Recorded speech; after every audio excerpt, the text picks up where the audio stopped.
우리 주시는 말씀은 신약성경 마태복음 1장 18절에서 25절입니다. 마태복음 1장 18절부터 25절까지 말씀.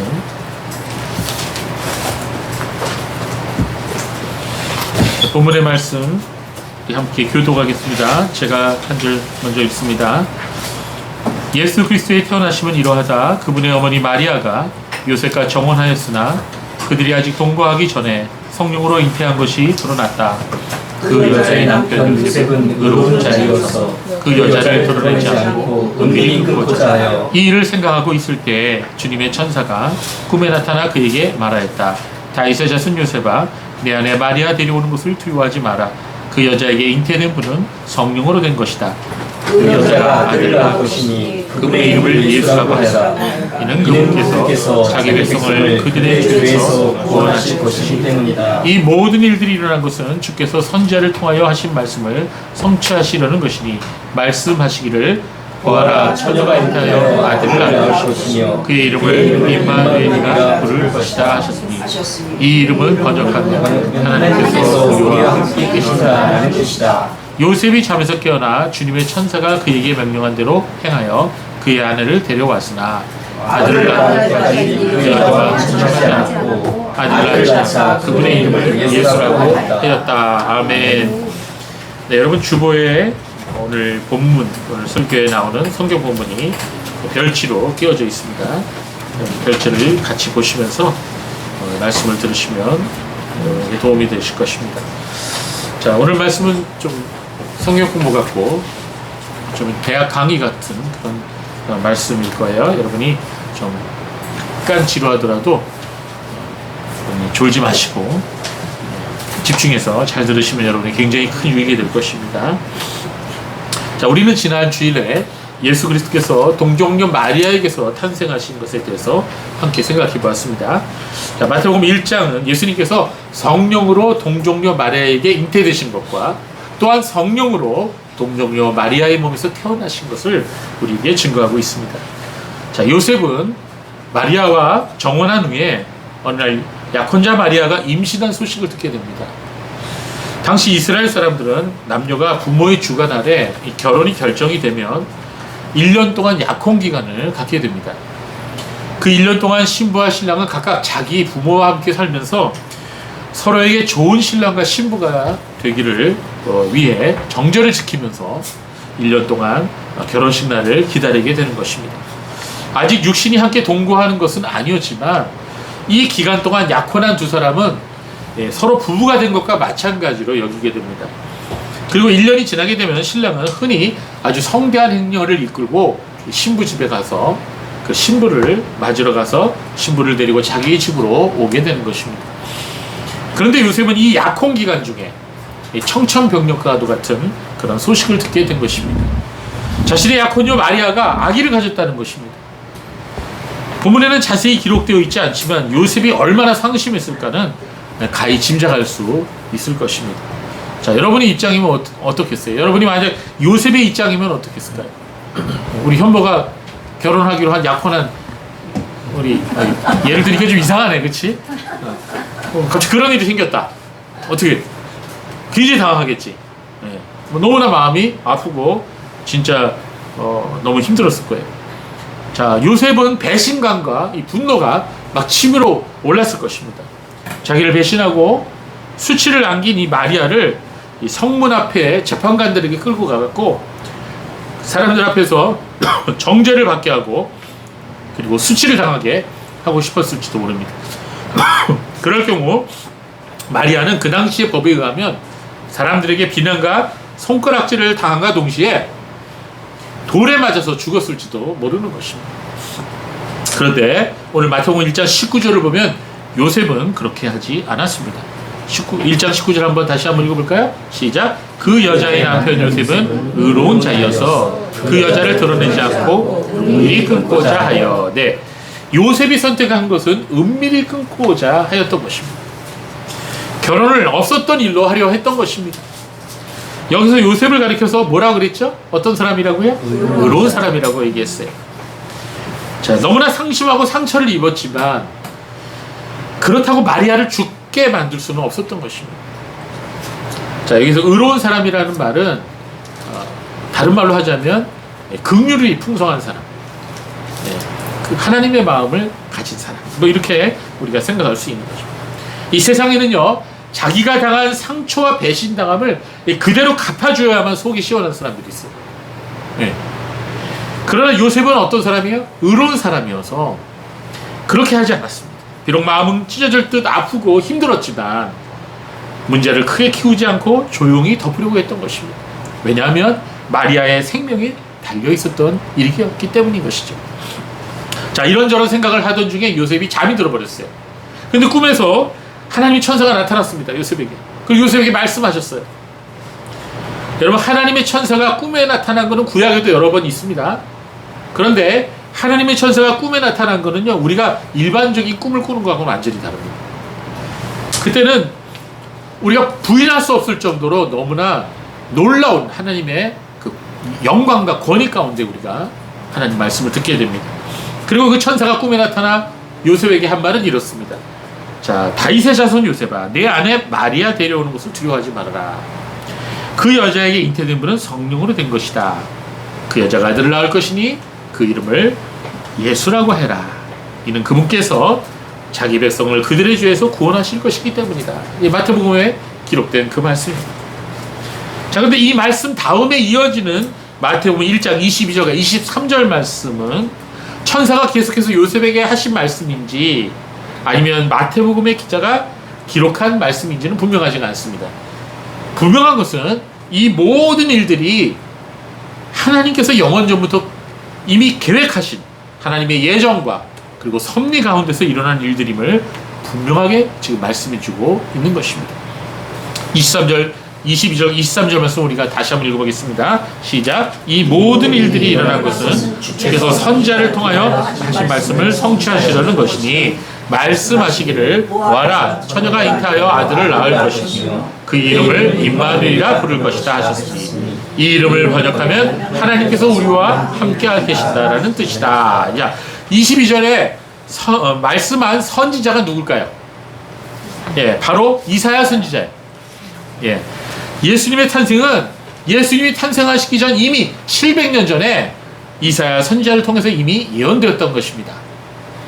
자, 마태복음 1장 23절의 말씀은 이사야서 7장 14절 말씀을 그대로 인용한 거예요. 문자 하나 바꾸지 않고 그대로 인용한 겁니다. 자, 이사야 7장 14절 말씀 한번 읽어볼까요? 시작. 그러므로 주께서 친히 너희에게 징조를 주실 것이다. 보아라, 처녀가 잉태하여 아들을 낳을 것이며 그의 이름을 임마누엘이라 부를 것이다. 바로 이 두 번째 문장, 이것이 마태복음 1장 23절에서 그대로 인용한 것입니다. 자, 구약학자들 중에는 이사야의 이 예언의 말씀이 예수 그리스도와는 전혀 상관이 없는 말씀이라고 주장하는 사람들이 있어요. 그들은 특히 이사야 7장 14절의 말씀이 예수 그리스도의 동정녀 탄생과는 전혀 무관하다, 전혀 관련이 없다, 이렇게 주장합니다. 자, 그 이유가 무엇이냐면 마태복음 1장 23절에 처녀라고 돼 있죠.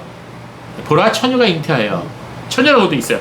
이 처녀라고 인용한 것이 이사야 말씀을 잘못 번역하고 잘못 인용한 것이다, 이렇게 주장하고 있어요.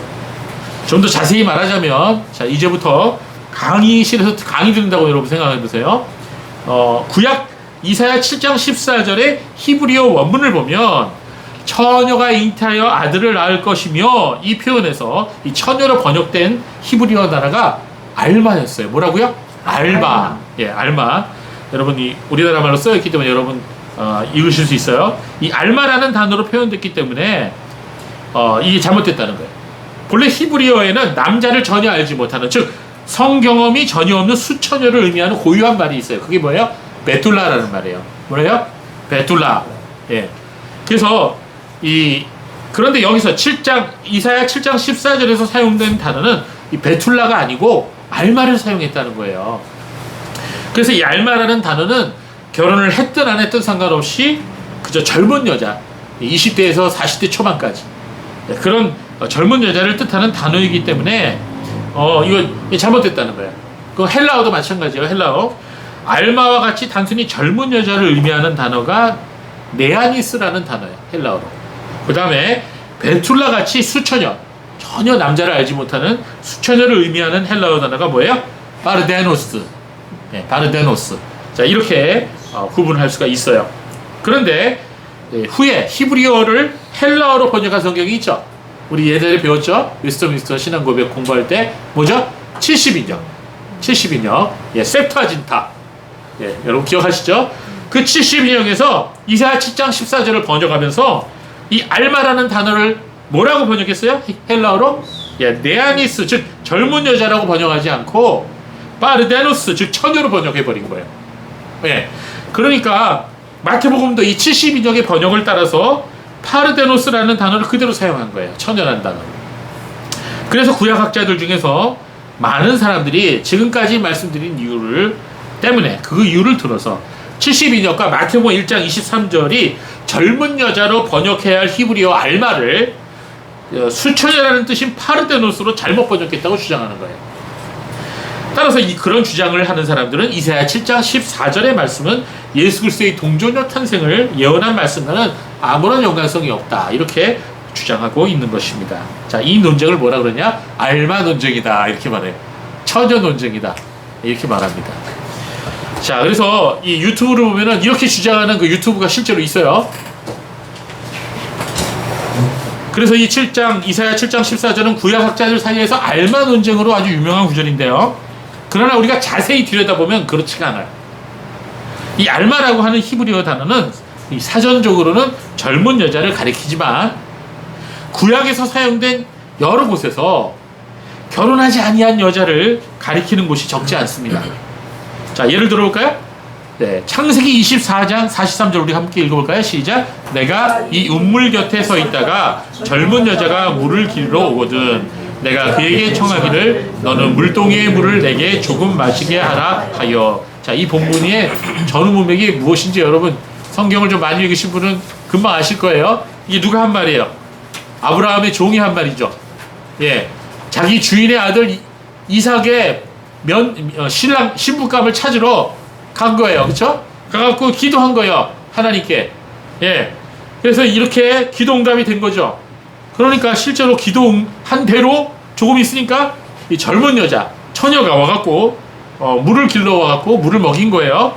자, 여기서 바로 이 젊은 여자를 뭐라고 표현했어요? 히브리어로 베툴라라고 사용하지 않고 알마라고 사용했어요. 알마. 본문을 보면 하알마, 하는 정관사예요. 하알마라고 이렇게 표현을 했다는 거예요. 이 젊은 여자는 누굴 얘기하죠? 이삭의 아내가 될 리브가를 말하는 거예요. 자, 또 있어요. 출애굽기 2장 8절 말씀 읽어볼까요? 시작. 바로의 딸이 그에게 이르되 가라 하매 그 소녀가 가서 그 아기의 어머니를 불러오니. 자, 이 문맥도 여러분이 기억하실 겁니다. 자, 모세의 어머니가 갈대 상자를 만들어 갖고 아기 모세를 띄워보냈죠. 더 이상 키우지 못해서. 누가 발견했어요? 바로의 딸 공주가 발견했죠. 그래서 그 모세의 누나 미리암이 졸졸졸졸 따라가서 어떻게 되나 지켜보다가 딱 그 타이밍에 맞춰갖고는 바로의 딸에게, 공주에게 가서 제가 이 아기에게 젖 먹일 유모를 구해올까요? 그래 놓고 지 엄마를 데리고 왔어요. 그렇죠? 아, 참 똑똑해요, 미리암이. 자, 미리암이잖아요. 예, 예. 그래서 이 소녀를 여기서 히브리어로 마찬가지로 베툴라를 사용하지 않고 뭘 사용했어요? 알마를 사용했다 인 거예요. 알마. 자, 여기서 이 소녀는 모세의 누나 미리암을 가리킵니다. 자, 또 있어요. 시편 68편 25절 볼까요? 다 같이 한번 읽어봅시다. 시작. 소고치는 처녀들 중에서 노래 부르는 자들이 앞서고 악기를 연주하는 자들은 뒤따른 아이다. 자, 여기서도 마찬가지 알마의 복수형인 알라못이라는 단어를 사용했어요. 예. 자, 이것만이 아니에요. 더 있어요, 더. 자, 이처럼 이런 예를 통해서 알 수 있는 사실은 구약에서 이 알마라는 단어가 언제나 젊은 여자를 의미하는 것이 아니라 문맥에 따라서는 결혼하지 않은 수처녀, 즉 동정녀를 의미하는 때도 있었다라는 걸 우리가 알 수가 있어요. 알마는 일반적으로 젊은 여자를 뜻하지만 구약 성경에 기술된 용례를 자세히 살펴보면 이 처녀를 뜻하는 경우도 많이 있다는 것입니다. 그러므로 이사야 7장 14절에 이 알마를 셉타진타에서, 즉 70인역에서 파르데노스로 번역한 것은 충분히 가능하다는 거예요. 그러므로 70인역의 번역은 오역이 아니에요. 또한 마태가 이사야 7장 14절을 인용하고 그걸 할 때 처녀를 뜻하는 파르데노스를 사용한 것도 전후의 문맥을 살펴봤을 때 정확한 것이며, 이는 동정녀를 의미하는 것이 확실한 것인 것입니다. 이해가 되십니까? 예. 자, 마태복음과 똑같이 누가복음도 마리아가 동정녀 상태에서 예수님을 잉태하게 되었음을 기록하고 있죠. 누가복음 1장 34절을 보면 마리아가 자신에게 찾아온 천사 가브리엘에게 이렇게 대답합니다. 한번 읽어볼까요? 시작. 그러자 마리아가 천사에게 말하기를 나는 남자를 알지 못하는데 어떻게 이런 일이 있겠습니까? 하니 네, 맞아요. 자, 그래서 우리가 지난주에도 우리 동정녀 탄생에 대한 그 내용을 우리가 살펴봤는데, 오늘 우리가 이 본문을 통해서 우리가 다시 한번 자세히 살펴보았습니다. 자, 우리는 지난주에 자유주의 신학에 대해서 생각해 보았죠. 이 세상에 존재하는 가장 사악한 이단이 뭐라고요? 자유주의 신학이에요. 이 자유주의 신학은 교회를 무너뜨리고 이 성도들의 신앙을 뿌리부터 흔드는 그런 나쁜 신학입니다. 그러나 하나님께서 구원하시기로 작정하신 사람들은 그러한 유혹과 미혹에도 불구하고 결국 믿음으로 승리하게 될 줄로 믿습니다. 제가 그동안 신학을 하고 목회를 하면서 느낀 점이 있어요. 그건 뭐냐면요, 이 성경을 연구할 때 어느 본문이나 단어가 그 의미를 살펴보면 하나만 의미하는 게 아니고 두 가지 이상을 의미하는 경우가 있어요. 이렇게 해석할 수도 있고 또 저렇게 해석할 수도 있어요. 이런 경우에 본문들이 성경에 실제로 여러 군데가 있어요. 그런데 그런 경우에 신앙이 있는 사람은 하나님 편에 서서 해석을 하고, 신앙이 없는 사람은 세상 편에 서서 해석한다는 거예요. 앞에서 살펴보았던 이 알마 논쟁도 똑같은 겁니다. 그렇죠? 네. 이 자유주의 신학자들은 어떻게 해서든지 기독교의 근본 교리를 허물려고 애를 써요. 그러나 하나님을 믿고 경외하는 사람들은 이 성경 말씀의 본래적인 의미, 전체적인 의미를 생각하면서 이 복음이 확실하게 증거되도록 힘쓰는 거예요. 이게 신앙이 있는 사람과 없는 사람의 차이예요. 그래서 우리가 목사가 되든 우리가 신학자가 되든 먼저 신앙인이 돼야 돼요. 먼저 거듭나야 되는 거예요.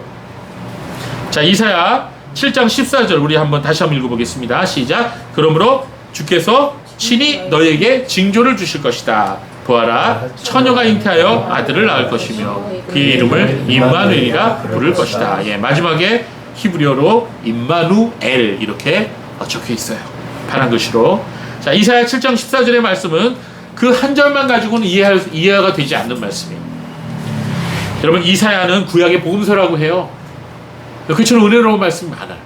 그런데 이사야 7장부터 9장 7절까지 특별히 메시아 예언이 담겨 있어요. 예.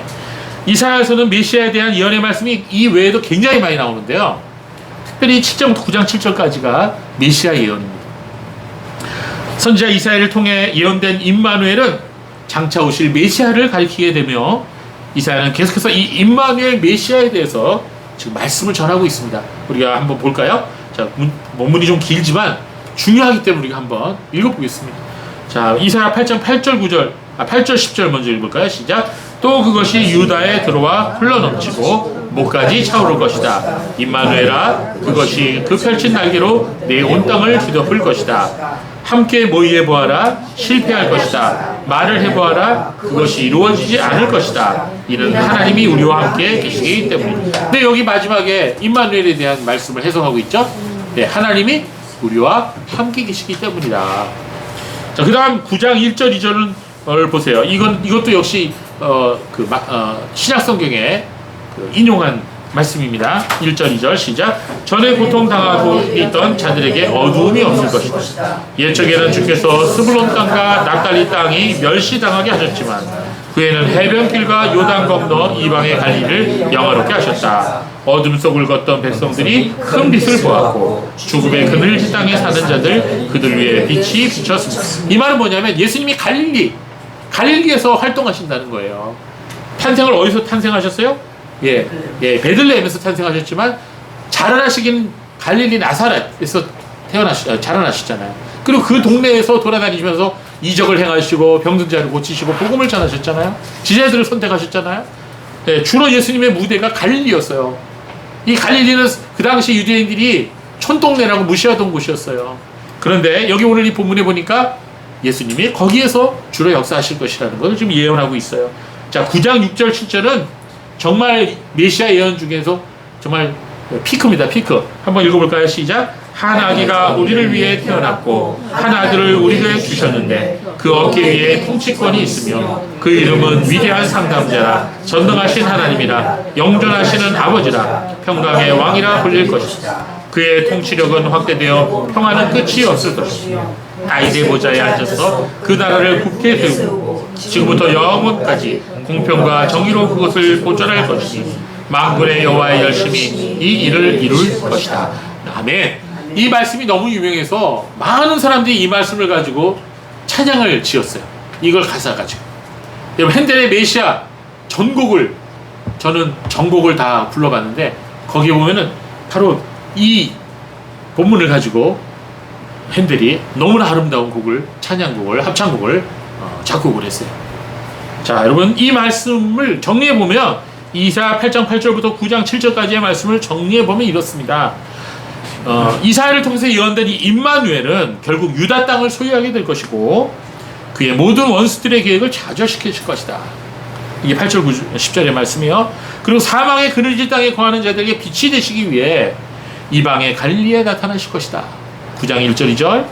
그리고 임마누엘은 한 아기요 한 아들이며 사람이 되신다는 거죠.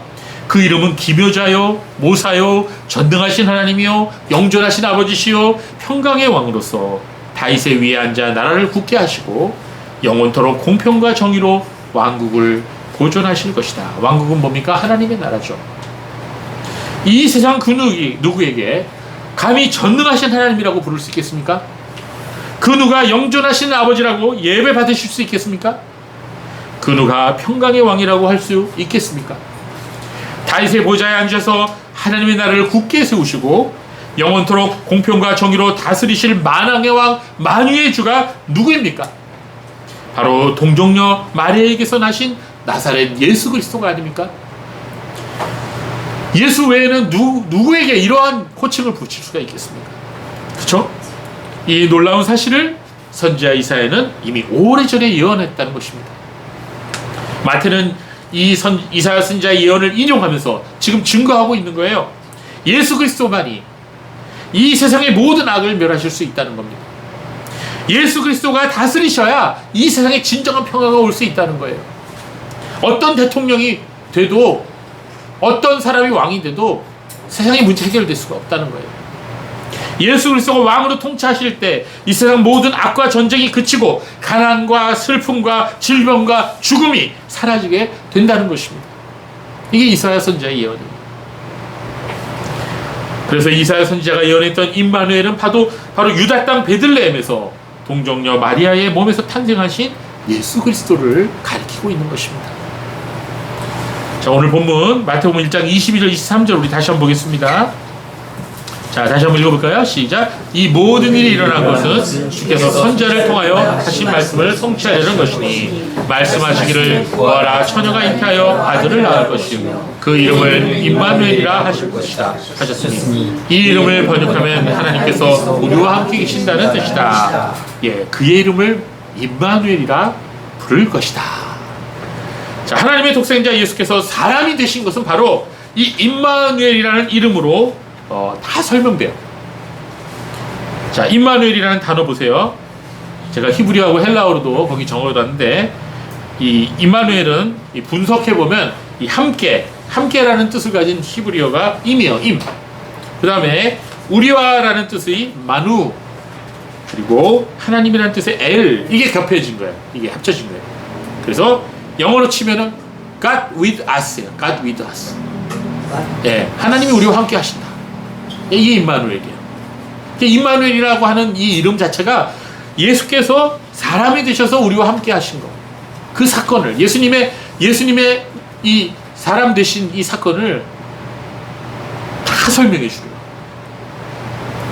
예, 그렇습니다. 하나님께서 우리 가운데 오신 거예요. 그리고 하나님께서 우리와 함께 거하여 주신 거예요. 하나님의 아들 예수님께서 2000년 전에 유다 땅 베들레헴의 동정녀 마리아의 몸에서 잉태되시고 탄생하심으로써 우리와 같은 사람이 되셨습니다. 예수님께서 우리와 같은 사람이 되신 이유는 마태복음 1장 21절의 말씀대로 예수님께서 하나님의 백성들의 죄를 모두 짊어지시고 그리고 십자가 위에서 고난받으시고 죽으심으로 말미암아 자기 백성들을 죄로부터 구원하시기 위함이었던 것입니다. 그것은 예수라는 이름이 설명해 주죠. 21절의 말씀이죠. 그 여자가 아들을 낳을 것이니 그분의 이름을 예수라고 하여라. 이는 그분께서 자기 백성을 그들의 죄에서 구원하실 것이기 때문이다. 이 말씀이 다 설명해 줘요. 그런 임마누엘 하나님은 죄악으로 인하여 절망 가운데 있는 우리들을 구원하시기 위해 친히 이 땅에 찾아오신 분이심을 보여주는 그런 이름인 거예요.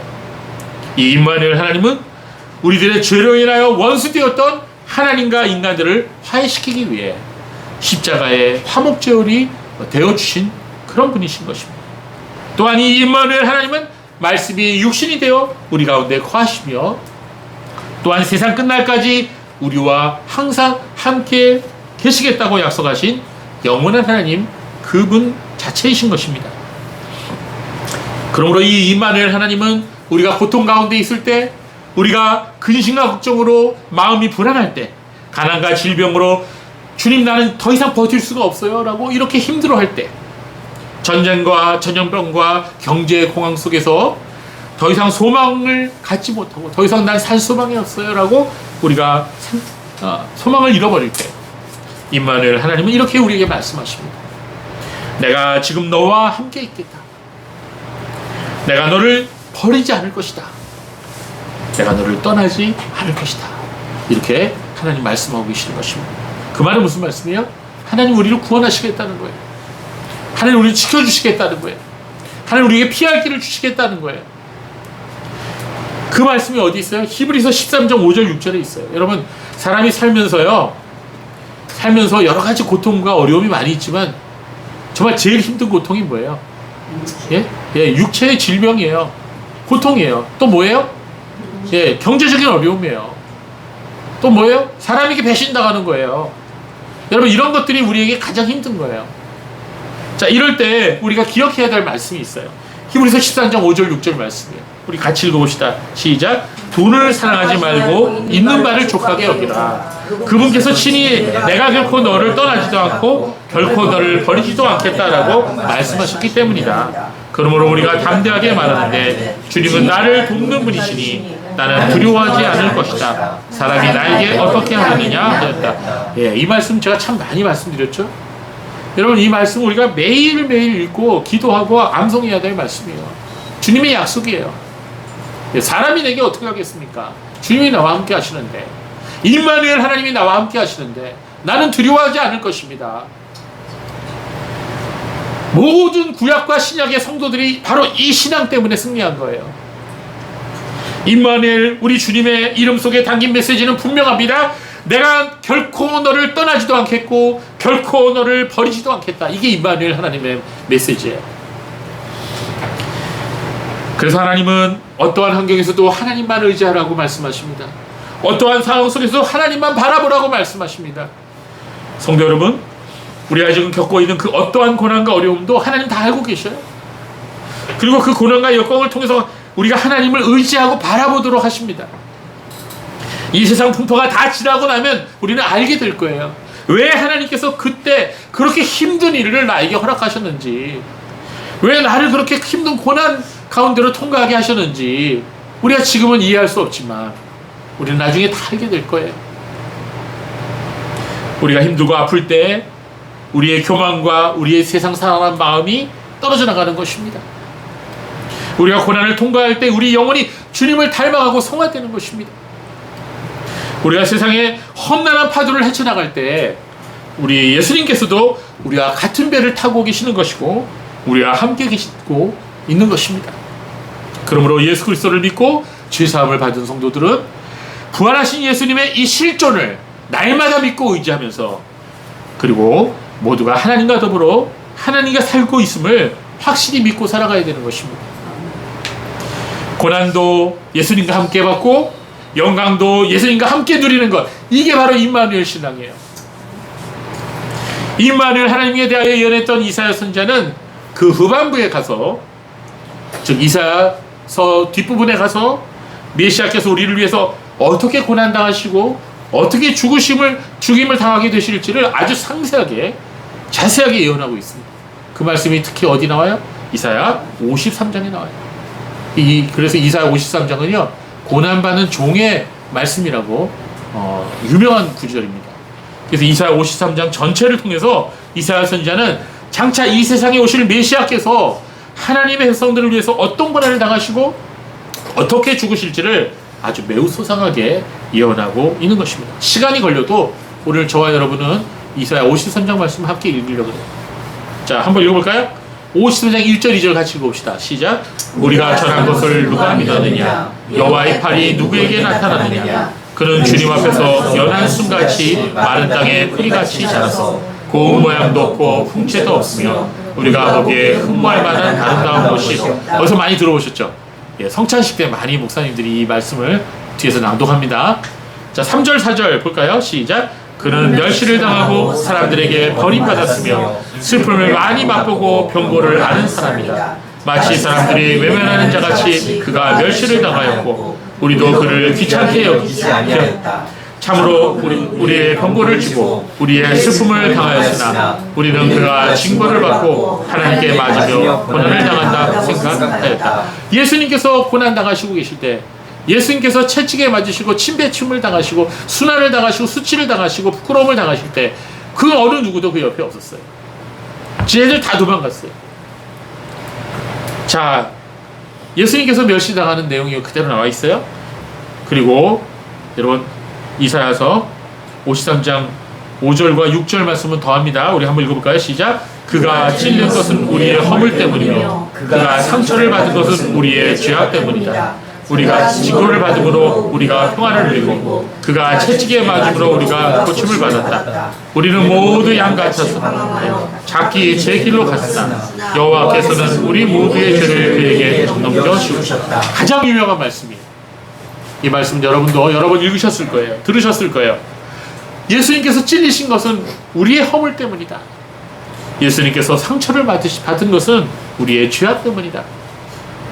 예수님이 징벌을 받음으로 우리가 평화를 누리고 예수님이 채찍에 맞음으로 우리가 나음을 입었다. 고침을 받았다.